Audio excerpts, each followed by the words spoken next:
One of the fastest way to make my boyfriend mad is to say the word money. It didn't matter if it's his money, my money, stranger's money, or just a sentence about the idea of money. There you go, World War III straight away. I was like, I think you should sue the ancestor who developed the whole currency system, or the father of capitalism straight away, Adam Smith. But besides sorry for myself, I started noticing it everywhere. Women who are ambitious, thoughtful, emotionally sensitive are especially getting blamed for wanting more.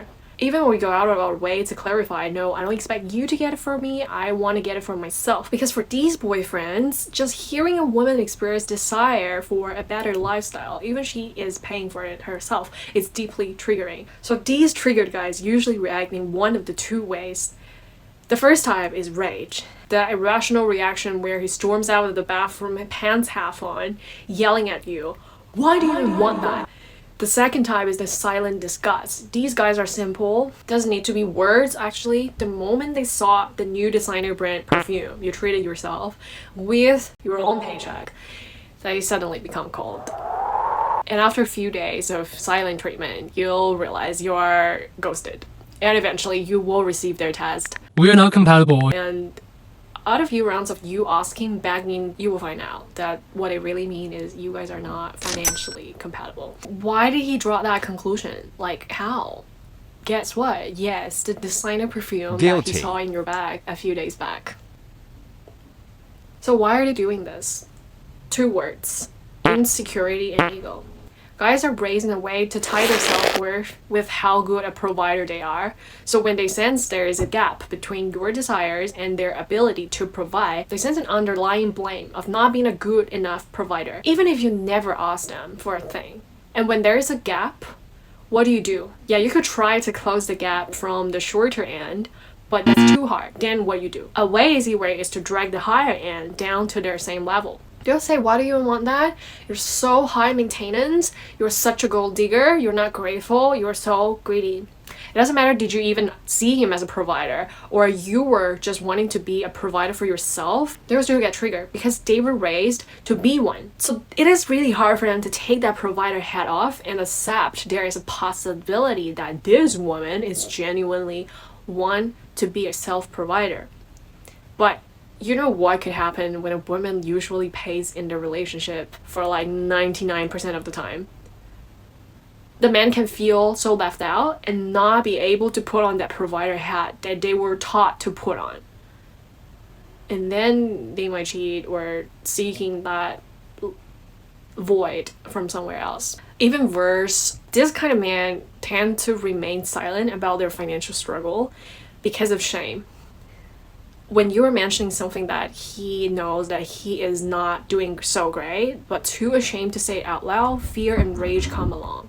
So even if you're talking about something that has nothing to do with him, the stress they put onto themselves along with the one from the society, and they are not emotionally illiterate enough to express in a healthy way. So what we're talking about here is not just misogyny, it is emotional illiteracy mixed with fragile masculinity. It is not hard to observe that when men express interest in a luxurious lifestyle, it's called ambitious. Whereas when women express the same interest, a lot of men either find them intimidating or label them as materialistic. Well, don't get me wrong, I do have sympathy for this kind of man as well, but just the fact that they are also victims of how patriarchy works doesn't mean girls should have the obligation to fix their problem.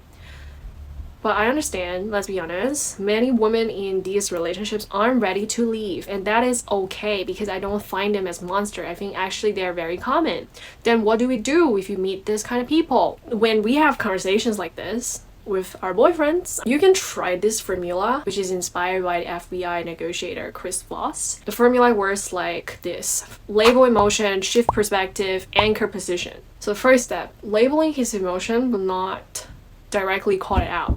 Instead of arguing, you identify and label his insecurity to yourself, like, okay, he is angry, frustrated, and then we can comfort his ego. So we can say something like this: babe, it sounds like you are worried. I care more about money than you.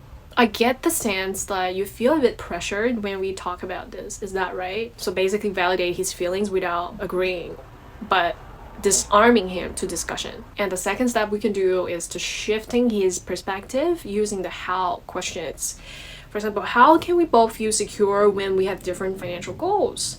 Frame this as like a teamwork rather than a confrontation. Like, you're just a misogynist man, you're just insecure. No, we don't say that. We recognize that, but we don't say that. We don't confront. We want to make them think and also see us as a team. Okay, the third step is to anchor your position. Refine what do you actually mean by wanting more money or a designer bag. So you can say, the way I see myself, designer money is not money itself. It's the list of things that happen to need finance to support. For example, supporting my parents, us traveling together, eating nice without feeling guilty, having some dates with you, overall a better life for both of us. And it's nothing about greed or unsatisfied. Can we agree seeing it that way?